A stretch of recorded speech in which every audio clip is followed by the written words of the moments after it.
ಇಲ್ಲಿ ರುದ್ರಾಭಿಷೇಕ ಮಾಡ್ಬೇಕಾದ್ರೆ ವೀರಭದ್ರನ ಅವೇ ತಡೆಯೋಕ್ಕಾಗಲ್ಲ ರುದ್ರ ಹೋದಾರಂತೆ.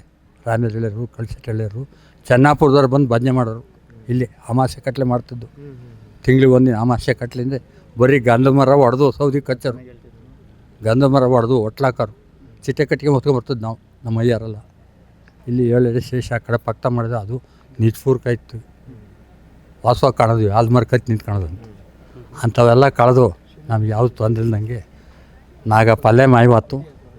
ನಮ್ಮ ಸೂರ್ಯದಪ್ಪರಿಗೆ ಒಂದು ನಿನ್ ಕಾಣ್ತಂತಿದ್ದು ನಾವು ಹಲದ ಮರ ಅಪ್ಪಿಗೆ ನಿಂತ್ಬಿಡ್ತಂತ ಅವ್ರು ಹೇಳಿದ್ರು ನಮಗೆ. ಮರಣ ಸರ್ಪ್ ಇತ್ತಿಲ್ಲಿ 7 ಎಡೆ ಸರ್ಪ್ ನಿಂತಿತ್ತು, ನೀವು ನೋಡಿಲ್ಲ, ನಾವಂತೂ ಕಣ್ಣು ನೋಡಲ್ಲ. ಅದು ಮಾಯವಾತು. ದೇವಸ್ಥಾನ ಅಭಿವೃದ್ಧಿ ಆಯಿತು, ಎಲ್ಲರೂ ಸೇರಿ ಇಂಪ್ರೂವ್ಮೆಂಟ್ ಮಾಡಿದ್ವು. ನಾವು ಅಂತ ಹೇಳೋಕ್ಕಾಗಲ್ಲ, ಭಗವಂತನ ಆಶೀರ್ವಾದ ಅವತ್ತು ಐತಿ, ಇವತ್ತು ಐತಿ, ಯಾರ ಕಣ್ಣಿಗೂ ಕಾಣೋಕ್ಕಲ್ಲ. ಇಷ್ಟಾಗಿ ಈ ಮಟ್ಟಕ್ಕೆ ಬಂದು ನಿಂತಿತ್ತು. ಇಷ್ಟು ನಾವು ಹೇಳೋಕ್ಕೆ ಇಷ್ಟಪಡ್ತೀವಿ. ಇನ್ನೂ ಬೇಕಷ್ಟಿದಾವೆ ಹೇಳಿದರೆ ಒಂದು ಇತಿಹಾಸ ಆಗುತ್ತಿದ್ದು.